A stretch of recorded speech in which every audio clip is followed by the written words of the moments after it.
All right, why don't we get started?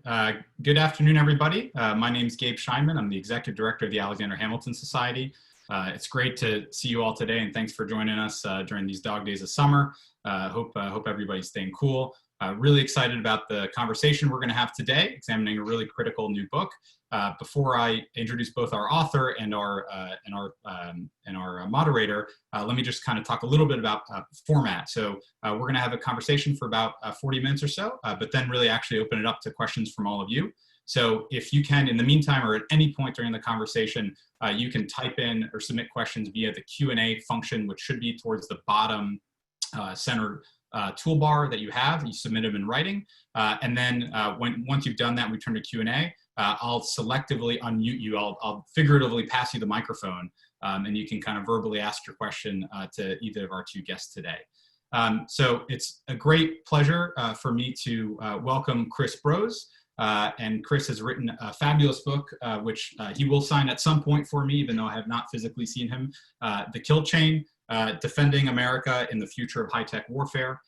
Chris is the head of strategy at Anduril Industries and a senior fellow at the Carnegie Endowment for International Peace.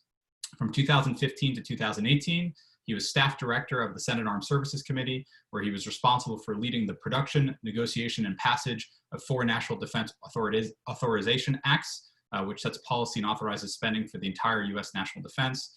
Prior to that, he was a longtime senior policy advisor to Senator John McCain, and prior to that, he worked for Secretary of State Condoleezza Rice. Normally, he would be, in some ways, our most important guest, but actually, I'm really excited to have as a wonderful moderator for us here, Dave McCormick.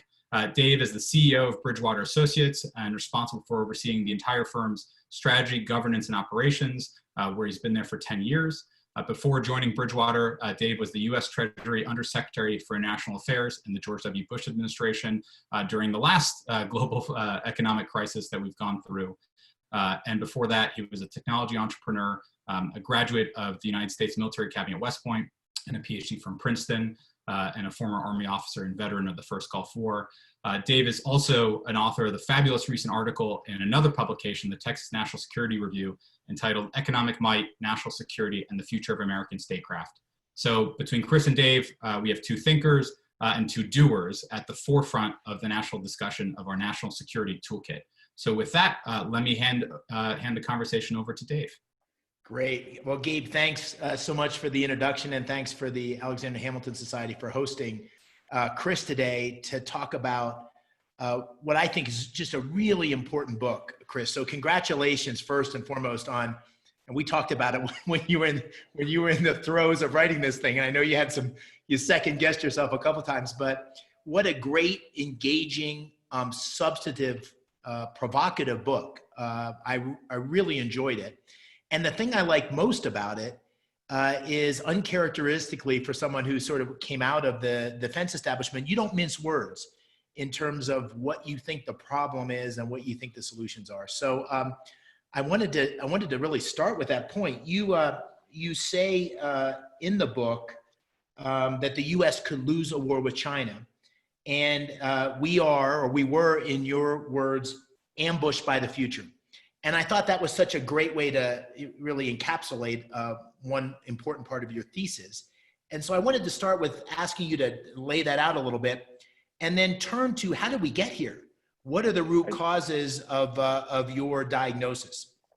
Yeah, great question. And look, thank you so much for taking your time to join this discussion. Being a part of it really means a lot. Yes, I second guessed myself once or twice in the writing of the book.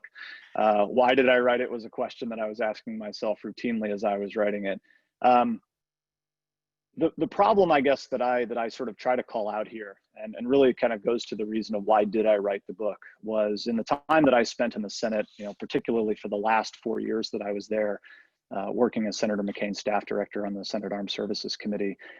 I was becoming increasingly concerned that, the United States' kind of technological military advantage was eroding, and it was eroding very quickly.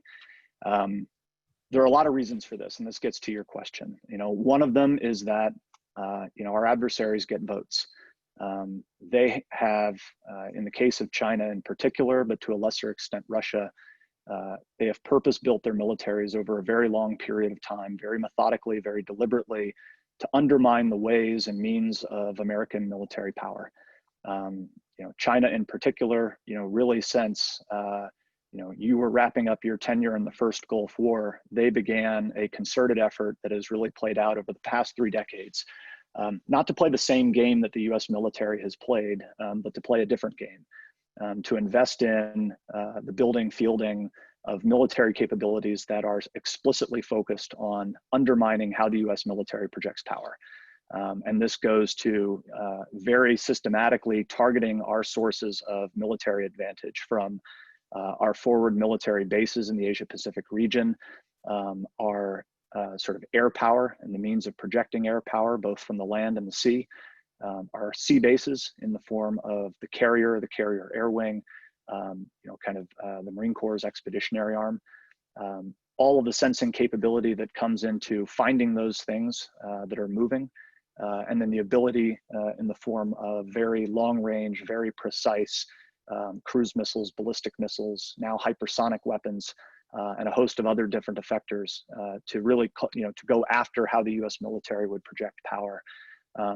Then to say nothing of, really targeting, and this has been more, I think, in the past 10 to 15 years, targeting all of the kind of critical enabling capabilities that allow the US military to perform the way it does in conflict. So anti-satellite weapons, capabilities from electronic warfare to high energy jamming to cyber capabilities to go after the way we collect intelligence, move information, command and control our forces in combat. The things without which the US military is not effective. And basically the concern that I had looking at this and sort of looking at the same time at the way that the United States was struggling with many of our own military modernization efforts was that we were being increasingly caught up to and in some cases surpassed. Again, because the way the competitors in this case have approached the problem is, from the standpoint of being a disruptor. They have played a different game than we have, and they've done it very effectively. And the concern that I have, kind of looking at our position, is, it's the classic case of being disrupted. That you don't want to go double down on the ways that you've always done things and the things that you've always used to do them, because it just makes the problem worse. So, at sort of an intellectual level, I think we need to think differently. At a technology level, we need to make different investments. Which goes to the question of sort of how did this happen? It's a longer conversation. I think the bottom line answer is, part of this was the votes that our competitors made. Part of this was, the 2-decade period that we've just spent, really focused on the events after 9/11, the wars that followed, counterterrorism operations globally, which were a real pressing concern that we spent a lot of time, effort, and money focused on. A lot of it was, at the end of the day, I think, was an internal problem. We have significant strategic advantages, and you've written about this yourself, in terms of wealth, in terms of power, technology, human resources, human capital. But from the standpoint of our government, our bureaucracy, our defense establishment, what Senator McCain used to sort of jokingly refer to as the military industrial congressional complex, we have just struggled to get out of our own way. We've been our own worst enemy in a lot of respects. And I think to sum it up, that has been probably the largest problem we faced. Yeah, well, you touched on it, but one of the things that was sort of a stake in the heart to a former military person is you lay out the argument that we, on our path, or have already lost defense primacy or military primacy. And I guess the question, getting to some of the points you made, was that, or is that inevitable? Given the rise of China and emergent technologies and so forth. And, yeah. and just to turn to the second part of the question, because I think it fits together in your argument, you make a case for something you call defense without dominance, which really runs counter to certainly the last 50 years of our military strategy and our national security strategy. So could you sort of tease out both of those points? Yeah. So on the question of primacy, I mean, what I tried to do carefully in the book was always make sure that I was modifying primacy with military, right? I mean, as you've written yourself, kind of the sum total of America's power and role in the world goes well beyond our military.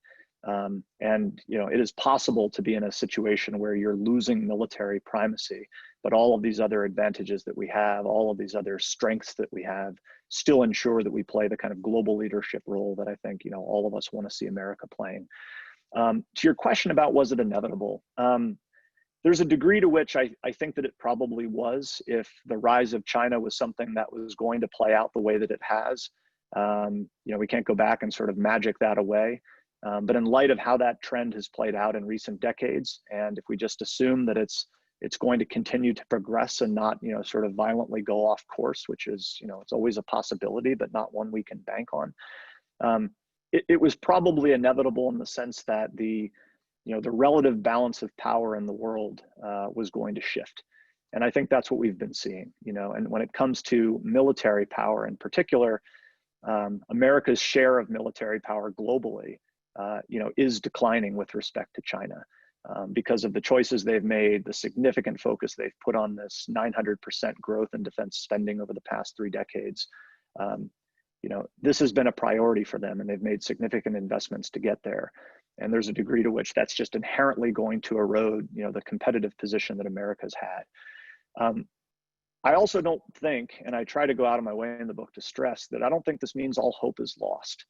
This shouldn't be something that we despair about. I think that, we need to recognize that China is more than a great power. If China progresses the way that it has, China will become a peer competitor of the United States, which is not something that our country has faced, really arguably since the late 19th century. That's a very different sort of kettle of fish than what we faced even in the Cold War, where the Soviet Union at its peak, was only 40% of America's GDP. So I think we need to sort of put the scale of this challenge in perspective, and the military dimension of that, specifically the way that China has proceeded with its military strategy and modernization program, it does inherently, I think, erode American military primacy. But again, if we think differently about what are our core interests, what are we trying to defend in the world, how we sort of let that progress our thinking into strategy, ways, means. I do think there's a way, to the point about defense without dominance, where even in the absence of military primacy that we've enjoyed for the past 30 years, we can still build an effective military inside of the resource constraints that we're going to have, that can protect America's core interests, that can sort of reestablish conventional military deterrence, and keep the peace as the United States and China move into, what appears to be a more competitive kind of phase of this relationship, which will likely last for decades to come. Yeah, one of the things I think that was a theme throughout is there was optimism, which I think was an important point. This was not a hopeless situation, but you sort of started with, this is the world as it is, not as we would wish it to be, and right. Then lay out your argument for defense without dominance. But one of the things I was hoping you could tease out for us is what presumably that creates vulnerabilities. A world with defense without dominance is different than a world with defense or military dominance. So pursuing that path presumably creates gaps or vulnerabilities that we'll have to accept and try to mitigate. What might those, do you agree? And if so, what might those be?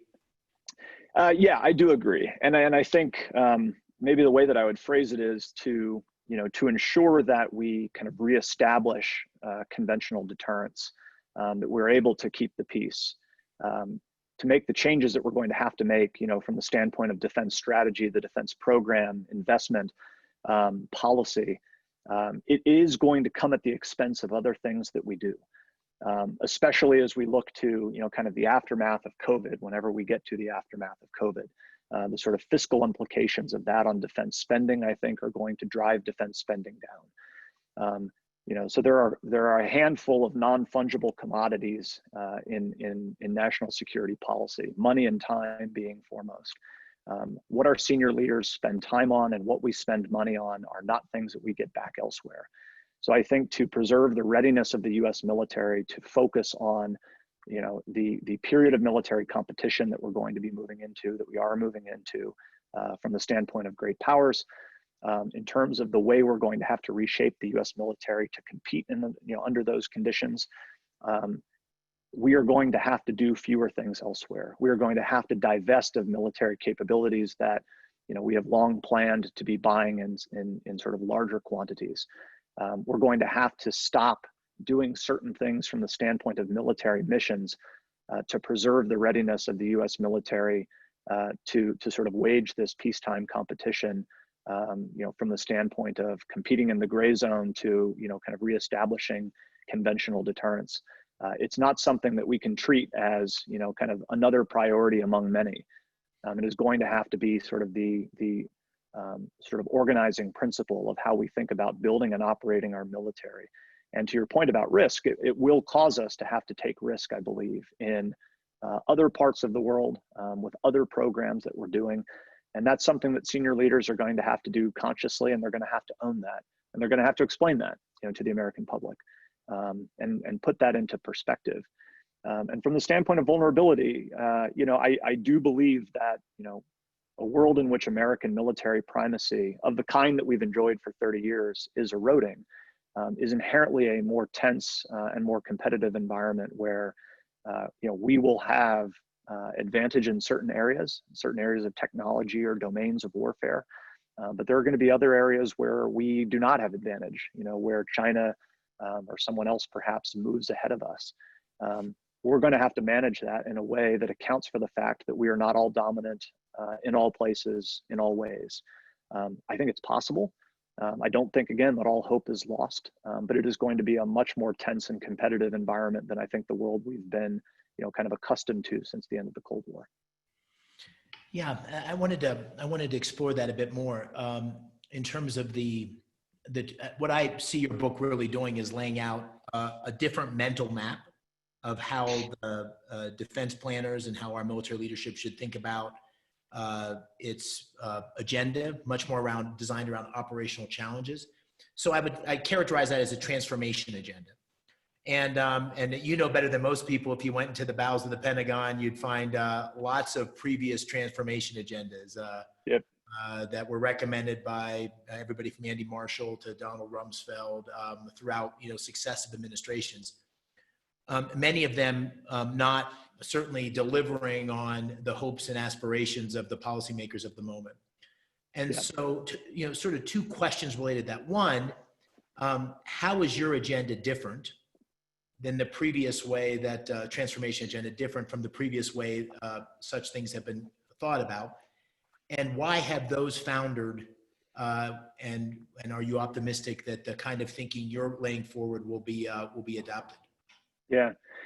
So what was striking to me as I went back and did not extensive historical research, but some historical research on exactly the kinds of thinkers and doers that you're referring to, was how remarkably similar the things that I'm saying and thinking are from the things that we've been saying and thinking arguably since the 1990s. I'll be the first to say I don't know how much there's not a remarkable amount that's new here. And I think that sort of poses a series of sort of disturbing questions unto itself, is why do we keep saying the same thing and failing to deliver on it? That I was really struck. You mentioned Andrew Marshall, and he features in the book, when you go back and read The Military Technical Revolution, which is a paper he and his Office of Net Assessment wrote right at the tail end of the Gulf War, as the Soviet Union was collapsing, published in 1992, 1993. And you sort of put that next to the National Defense Strategy. There's a remarkable amount of similarity between what Marshall was talking about then and what we're now talking about. So why is now different? So one answer, I hope, is that the circumstances are different. In the early 1990s, late 1990s, even in the aftermath of 9/11, we enjoyed a degree of military dominance that was just uncontested. And when people talked about change, it usually came in the form of, change or transformation or a revolution in military affairs would be a nice thing to do. It would be a positive thing to do. It wasn't necessarily always kind of believed at a visceral level that it was a necessity. And that if we didn't do it, or if we failed to do it, that there were going to be tangible real world consequences for that. It's like we were still laps ahead of the competition. I think the reality now, and I do believe this is sort of a kind of an emerging consensus in recent years, is that we are at risk of falling behind if we have not fallen behind already. And if we do not change, we will be in a position in the future that is, fundamentally disastrous for U.S. national defense. There's an imperative to change now that I think is different than there were, in the 90s, the 2000s, et cetera. At least there's a sense that I have that people feel that way.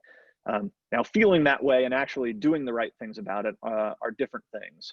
So, I think the thing that needs to happen from the standpoint of taking advantage of, I think, this emerging belief that we really fundamentally do need to change is we need to be a lot clearer about the problems that we're actually trying to solve. And I think this is the other aspect of why things have gone wrong in the past, is that, change and transformation and revolution, they all become buzzwords.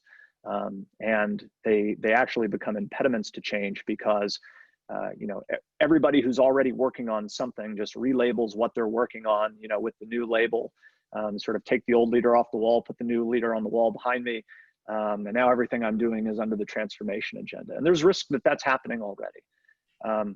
So I think the thing that has to happen, is we, from a military operational standpoint, need to be much clearer about defining the problems that we are building and operating a military to solve.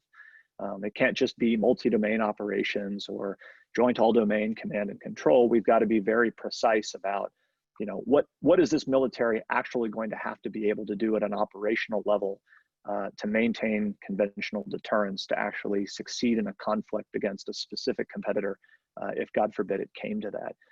And there's some examples that I cite in the book where, we have done this successfully as a country in the past several decades. And those lessons are, kind of consistent, that there has to be an imperative for change. There has to be clarity in the operational problems that we define. There has to be senior level, senior leader, civilian ownership of those problems and a desire and willingness and ability to drive it into the bureaucracy. And then there have to be military leaders who see the necessity of that as well and sort of bring their own legitimacy and expertise to bear to say, they are going to take the lead in transforming their own institutions to do things that are very difficult, to slay sacred cows, to overturn conventional wisdom, difficult in any bureaucracy, particularly in a military bureaucracy. Those things all have to align or things don't work. And I think, unfortunately, we've seen a lot of examples in recent decades where those things have not aligned. My hope here is that, if not now, then in the near future, we'll start to align some of these, kind of critical elements so that we can begin to make the type of changes that I think we're talking about. One of the things that when one's talking about those changes and the reallocation of resources and priorities, there's the trade-off, or at least perceived trade-off, between near-term readiness and long-term investment. Right. And so I wanted to ask how one can avoid that trap of being presented in that sort of zero-sum sort of way, and how to maintain readiness at a time of reallocating resources to the future. Yeah. And then, go ahead. Why don't you take that? No. So sorry, I interrupted you. I think there's an inherent just reality that prioritizing the future to some extent will come at the cost of things that we might want to do in the present.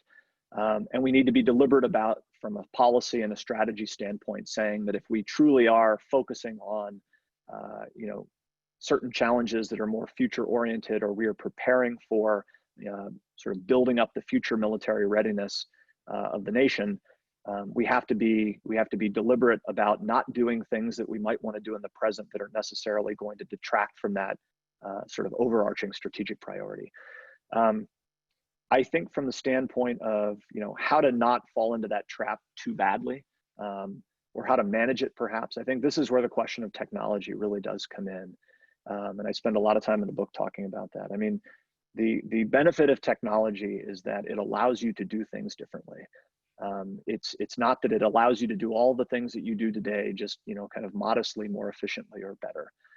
It's that it actually allows you to work differently. And I think that's what I see as the real value of these emerging technologies like artificial intelligence, machine learning, autonomous systems, is that they are fundamentally going to allow human beings, and specifically human beings in the national defense arena, to work differently than they ever have before, to operate military systems differently.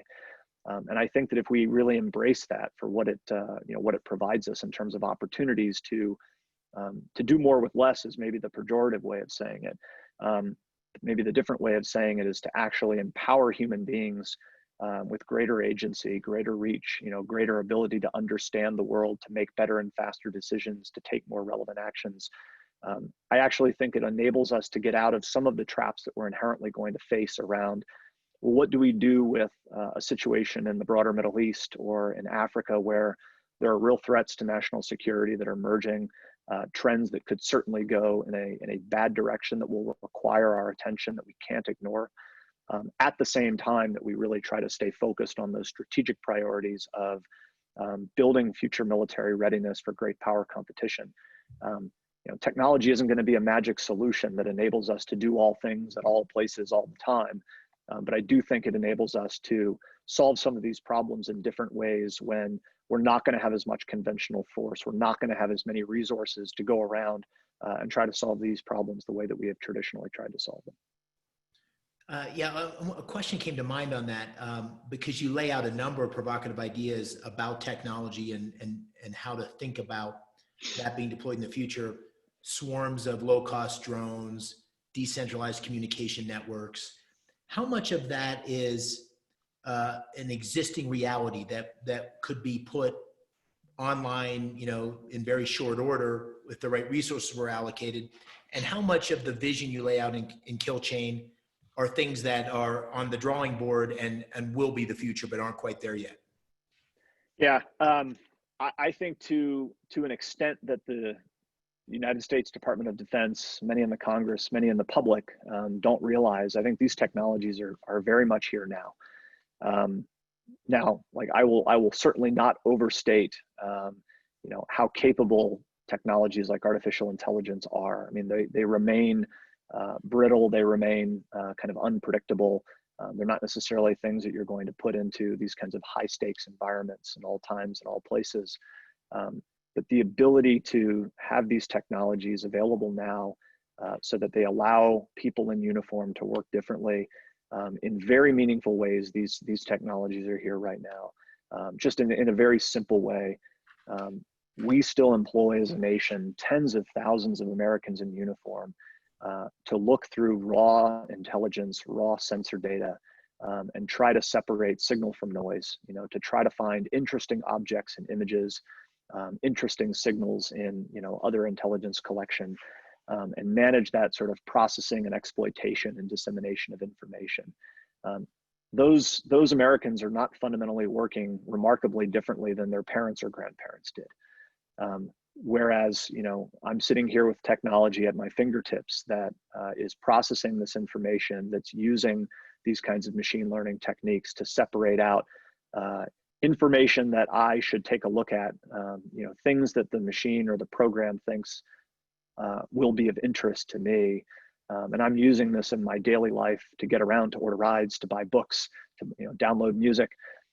There's no reason why this can't be applied to national defense problems. And there are a lot of reasons why it hasn't been to the extent that it has. But these technologies are very much here now. They could fundamentally change the way we think about building U.S. military forces, how our men and women in uniform spend their hours. And ultimately, I mean, to me, this is the core question. It is not about the ability of machines to replace humans. It's about the ability of more intelligent, more capable machines to enable humans to actually do what they're best at and what we need them to do. Spending 12 hours a day looking at raw full motion video to determine whether the person that went into the house is the same person that came out of the house 6 hours later is not what people join the US military to do. And it's not something that is a good use of their time. We want human beings making strategic and operational and ethical decisions. And to the extent that machines and more intelligent machines enable them to put their focus on those higher order, kind of more challenging, more human problems, I think that is a net positive. And I think it's something that, hopefully we'll see a lot more of in the future. But to be very clear, these are technologies that are very much here now. We shouldn't overstate, how mature they are. But I would argue in a lot of respects, the Department of Defense is 10 to 15 years behind the commercial world with respect to a lot of these core, kind of software-defined technologies that you mentioned. Great. Well, I wanted to ask a bit more about that, a little bit more to the why behind, but really through the lens of innovation more broadly within the military or the defense establishment. And there's been a lot written about this in the private sector and the public sector, but it seems to, in most cases, the ability to innovate comes down to the question of culture and the question of people. At least those are two important factors. And I wanted to go to the culture question to start with. I remember, 25 years or so ago, when I was in grad school, reading a small book by Carl Bilder called, I think, The Mask of War, which essentially talked about most of what's going on in terms of how each of the services allocates resources can be explained by the culture of each of those services. And I wanted to just ask you to talk a bit about culture, why you think it's been, or if you agree it's been an impediment to some of the innovation of the past, and then how to think about that in terms of the culture that's required for the kind of innovation you're arguing for in the future. So it's a great book. I'm glad you referenced it, and it's a great question. My concern with culture is that I find it a lot of times used, and you're not doing so, but others do, as sort of a, throw our hands up in despair. It's a cultural problem. There's nothing we can do to change it. And the way I tend to think about culture is that it is something that grows over time as a result of incentives that have been put in place. And I try in the book to think more at the level of incentives, because I think that's where things have really gone awry over the past, recent decades. And I think, it's a helpful way to think about, the things we need to do differently. From the standpoint of incentives, the defense establishment has become increasingly closed, increasingly consolidated. It's very difficult for new entrants to even understand what is happening. It's not a free market, right? It's not a place where I can very quickly understand if there's a market failure and how I can build a new product to address that market failure, get feedback from users very quickly, and sort of adapt and evolve. I think the problem that I've seen is the incentives that have been put in place, favor, very large companies building very large programs of record that are fundamentally defined around, military platforms, the things that we operate, the aircrafts, the ships, the vehicles, large satellites. When in reality, the thing that we're actually trying to build a military to do goes back to this question of the kill chain, right? It is, the tools that I use are less interesting than the outcomes I'm trying to achieve, which is understanding, decision-making, action. The problem that we've had is, many small companies, many new entrants have sought to do this work in recent decades. They come in, they're put on contract to build a small prototype or do a small science project, but it never scales. It never turns into something larger, more meaningful. And more you just see, you see companies opting out, you see engineers opting out, you see innovators and investors opting out because they're not seeing the return to the work that they want to do. Investors aren't making money trying to fund new defense companies, and engineers are not having successful careers or the careers that they would want to have by going to work in the defense world. So you have this draw of many of the best and brightest, many of our investors, engineers, founders, companies that are just opting out of this work. And over time, that does create a culture where, again, it becomes more centralized, more consolidated, slower. That is something that we can change. We can create different incentives. It's not a free market, but defense is still governed by incentives.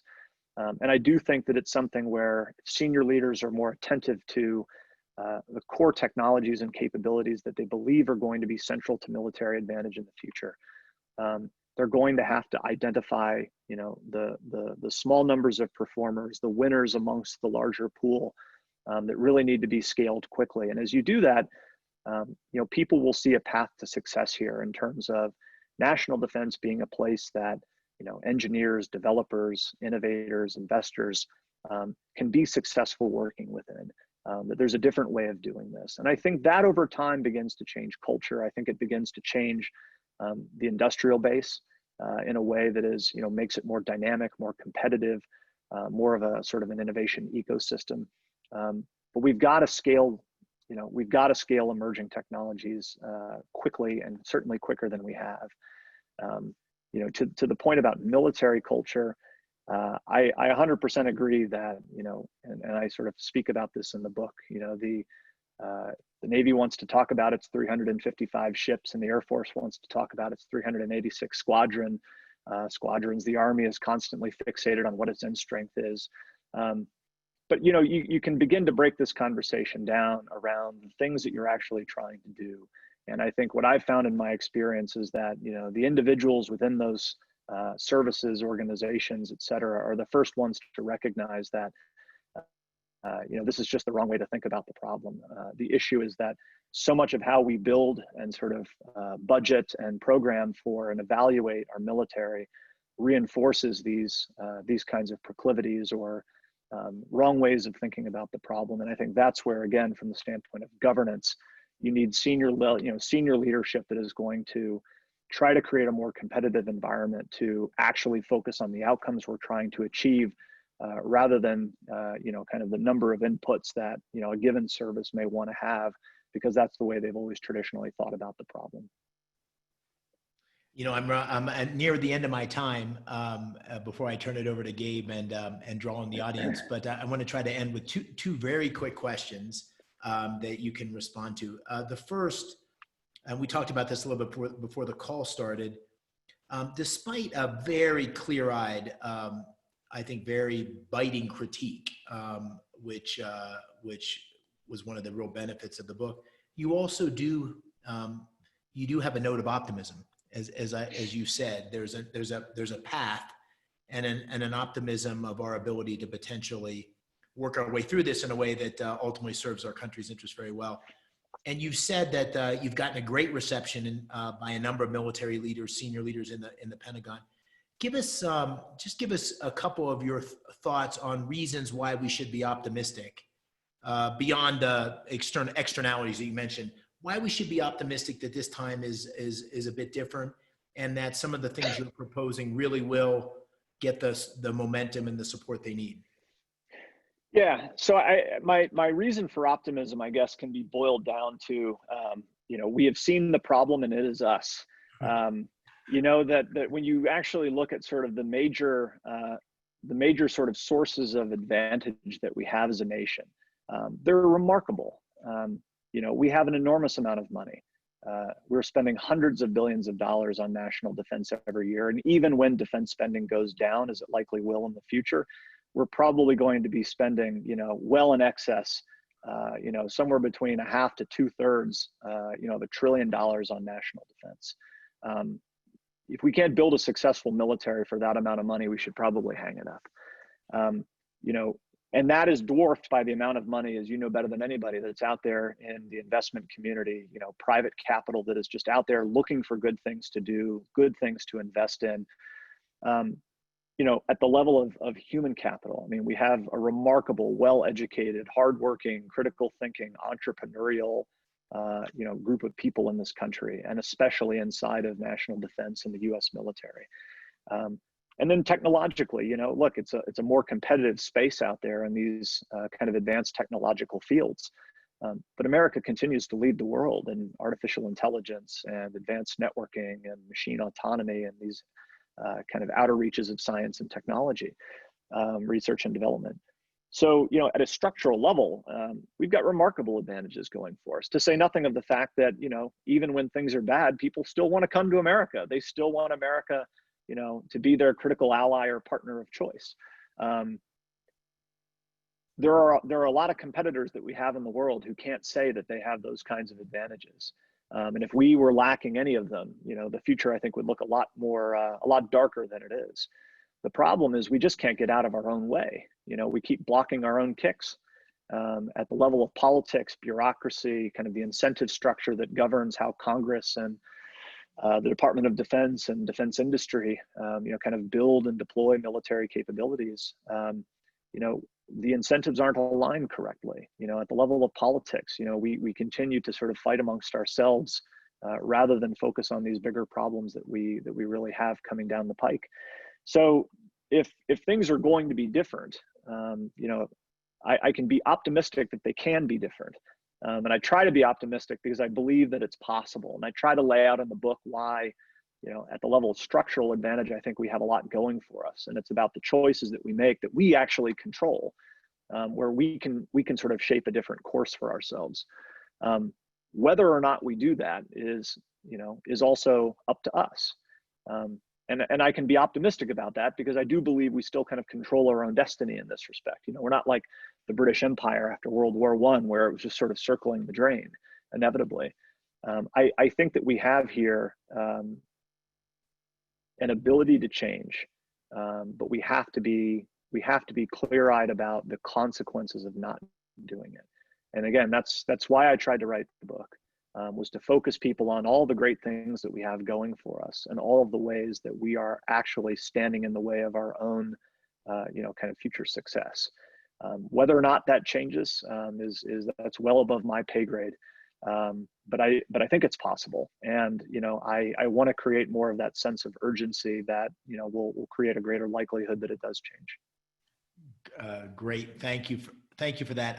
I want to end with just a comment and a question, and Gabe, please pick it up when Chris finishes. But it's a fabulous book. It's a provocative book. Everybody who's on this call, and I think who has an interest in these issues, it's sort of a must read. I've recommended it to a lot of people. Even if you don't agree with everything in the book, it forces you to confront a new way of thinking and a reality that I think is absolutely necessary to bring about the kind of change you're talking about. So congratulations. It's extremely well done. Let me end with the question, which in your book, you speak so poignantly and admiringly of John McCain, who obviously was a great partner of yours for many years. What would and spoke about his frustration with the Pentagon and defense planning and so forth. What would John McCain think of your book, and what would John McCain think of our current moment in terms of some of the divisiveness in the country? Let's end on that and then open it up for questions. Yeah, it's a great question. What would he think about the book? I think there's a lot in there that he would agree with. I mean, put it this way, I'd like to think there's a lot in there that he would agree with. A lot of it is based off of work we did together and sort of shared experiences that we had. So I think there wouldn't be a lot in there that would come as a surprise to him. My hope is that he would appreciate the fact that I wrote it, to try to influence this broader conversation that he spent a lot of his time trying to shape inside the Congress and then, in the public at large and internationally. There are certainly aspects, and there's plenty in the book that I'm sure he would disagree with. I mean, he would rip my face off over, the advocacy for the return of congressional earmarks. But I knew that. I mean, I fought that fight and I lost that fight when I worked for him, and I respect his point of view on it, but just kind of ended up in a different place. And there are plenty of other instances like that where I'm sure he'd quibble, he'd disagree. But I'd like to think, and I can't know, but I'd like to think that broadly speaking, he would agree with it. He'd like it. He'd be supportive of the fact that I did it. And that there was nothing in there that, I violated any confidences of his, or, I was very careful not to do those kinds of things. What would you think about the present moment? I think that he would be pretty dejected looking at the state of the country right now. And, we could spend the rest of the call talking about all the reasons why that is true, but I think everybody can imagine why that is true. The thing that was always wonderful about McCain was that he was always an optimist. He would always find the area that he could try to go make a difference or affect change or try to get things going in a better direction. He was never one to despair. He was never one to give up. So I'm sure there would be areas where he would be focusing all of that energy right now to try to make a difference, certainly kind of in the political debates and the elections. But I think, one thing that he really spent a lot of time on, which people don't always fully appreciate, and it kind of goes to the spirit of the Alexander Hamilton Society. I mean, he spent a lot of time reaching out to, working with, and trying to mentor kind of the next generation of American political leaders, both parties, inside of the Congress and outside of it. It's something that he took very seriously, and I think he would be throwing a lot of his effort into that right now because, honestly, we talk about the reasons for optimism. I mean, the reasons that I am also optimistic, kind of get outside the scope of my book, are the kinds of people on the call, the kinds of people who are attracted to the work and mission of the Alexander Hamilton Society.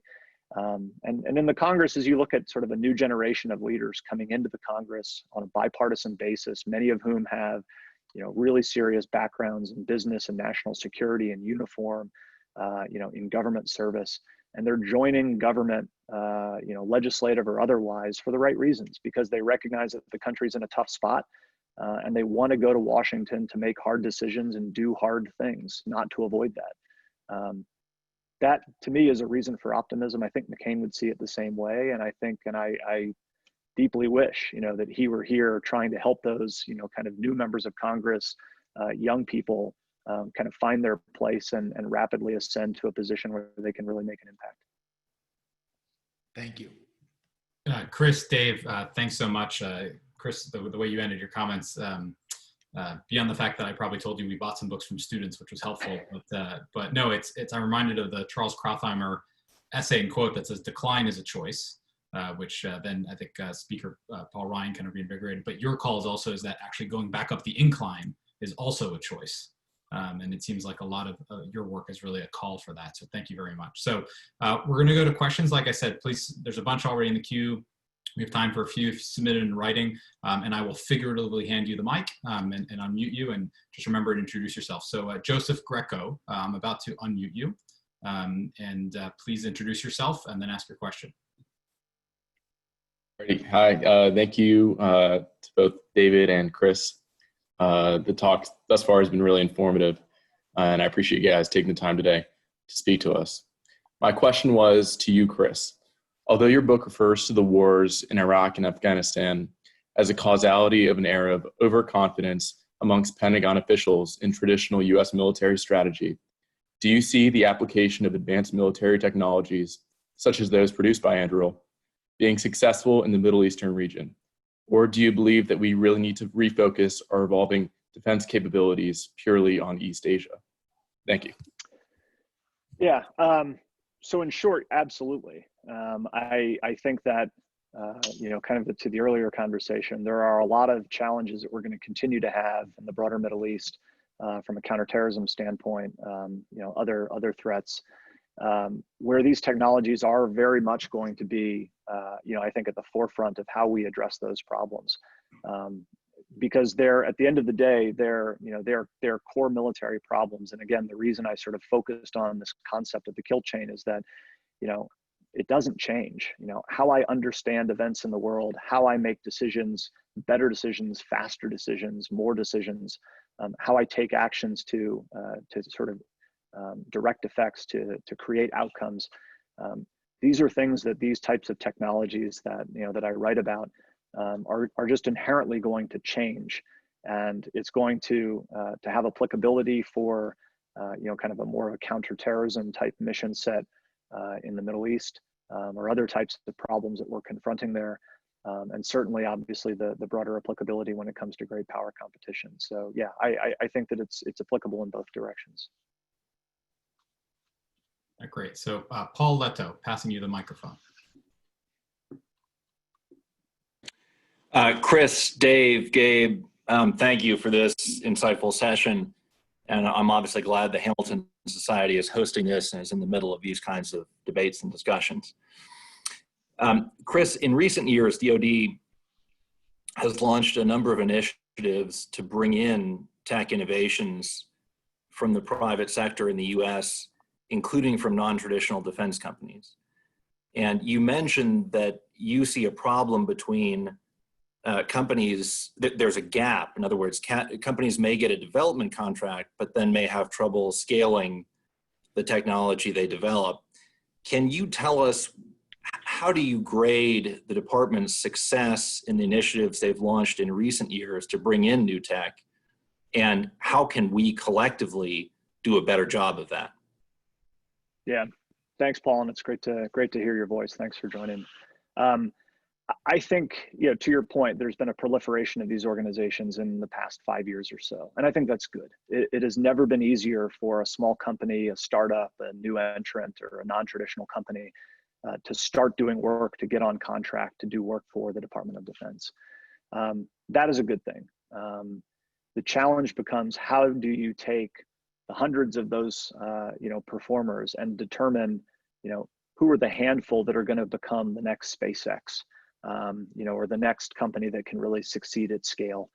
And I think the main thing that I would focus on, aside from having greater flexibility over how we spend money in the year of execution, so that we're not constantly tying ourselves in knots and actually limiting our ability to respond quickly to new opportunities that those types of innovators are presenting.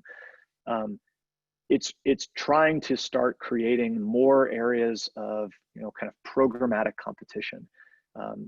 Too often when we talk about competition in defense programs, it is a very sort of traditional process of competing with white papers and proposals, and then being down selected to one company who's going to perform on a program for many years.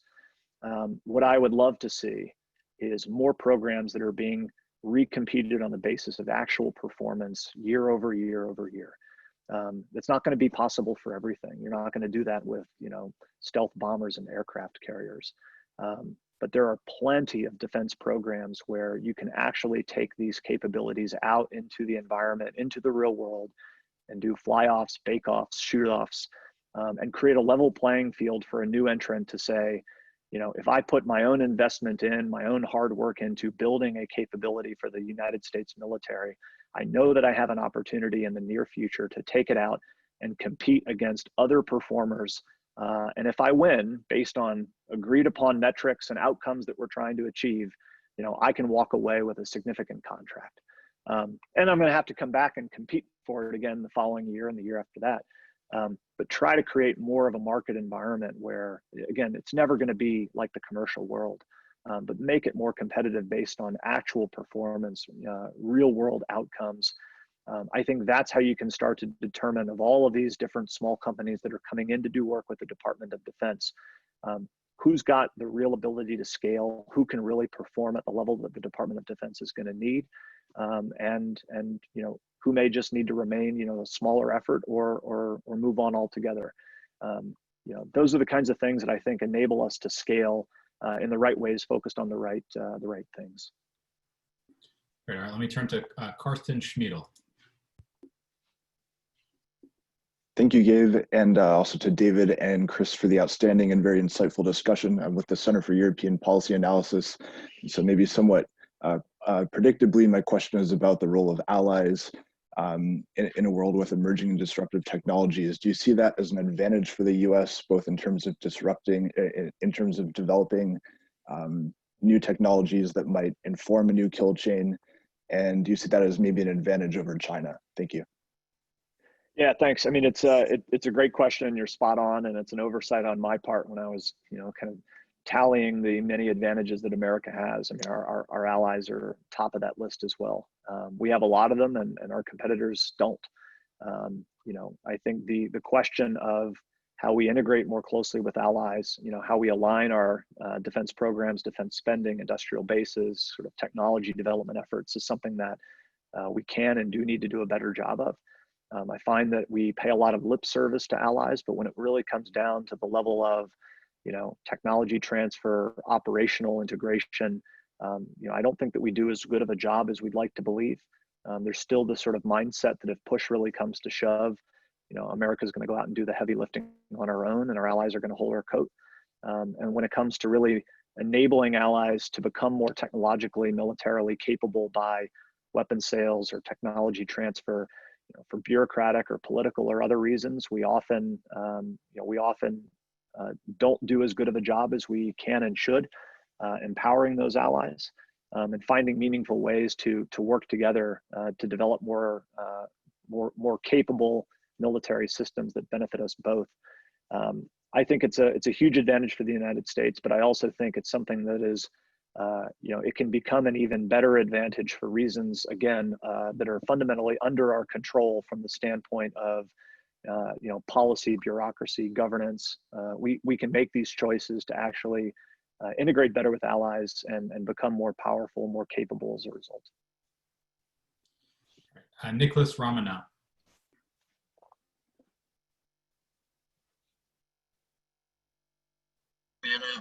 I'm a fourth-year student at the University of Texas.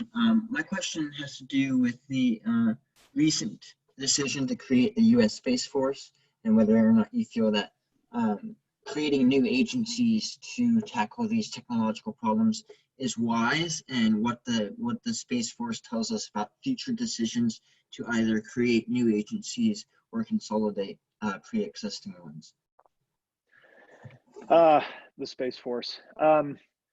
I wish that right now we were less focused on kind of standing up a new organization and thinking about all of the sort of bureaucratic aspects that come with that, because I feel like, go back to the earlier point that, time is a non-fungible commodity.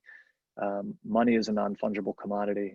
I think the real focus that we have to have right now when it comes to space is, building the types of space capabilities that we're going to need to kind of ensure our position into the future. And I worry that a lot of these kind of bureaucratic, organizational, institutional kind of boxology, type discussions end up really detracting time and money away from what I think needs to be the core focus.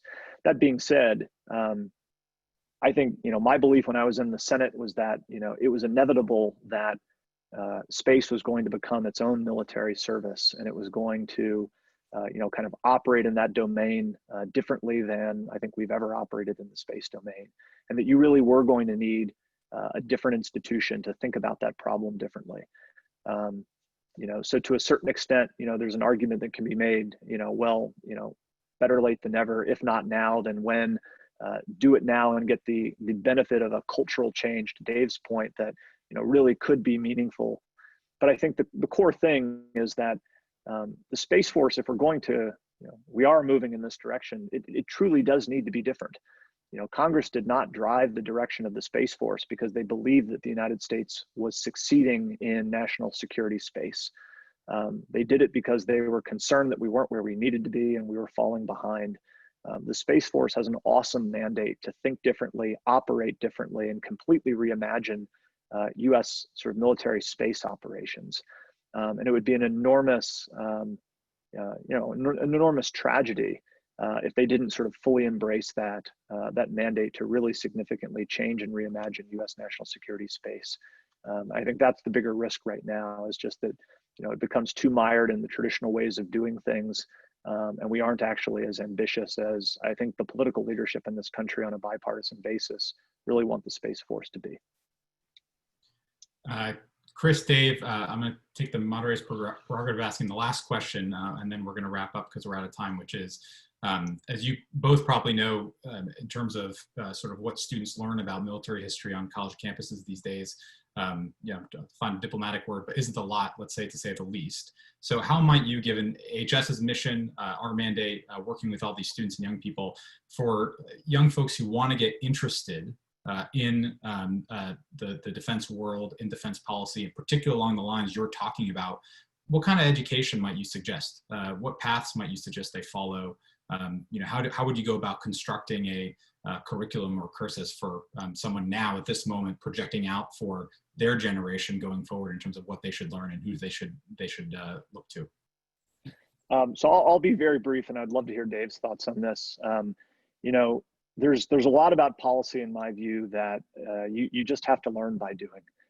You can study theory, you can study history, the things that you mentioned. I think those are all very good while you're in the university. But I truly believe that learning the policymaking craft is something that you do by just working in policymaking. It was daunting to me to start in that world without kind of background in it, but you learn these things and you develop these skills as you go. And the main thing I would encourage people to consider is spending time working on Capitol Hill. I think a lot of times when people think of public service, they think about it narrowly in the executive branch. And there's a lot of them. There are awesome opportunities to work and to serve there. The value of Capitol Hill is that it is a much easier place for a new graduate, a younger person, to enter and really do meaningful work, to be closer to the problems and the people who are working to solve them. It's an enormously remarkable sort of education and opportunity to learn and develop these types of skills and really sort of then plot your future career path. So it's something I would highly recommend.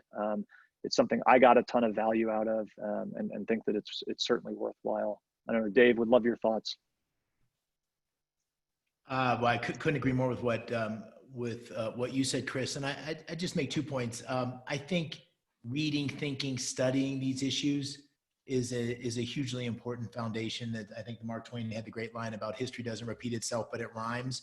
And when you read Chris's book or really deal with any of these present day issues, they're very different than the challenges of the past, but they have many similarities. And I think that context and that appreciation and understanding puts those who aspire to be involved in these issues over time puts you in a good position to at least have some context and understanding. I think the second thing, as an old guy sitting here on the phone, if you're a student and thinking about this as part of your future, careers are long and they take all sorts of different paths.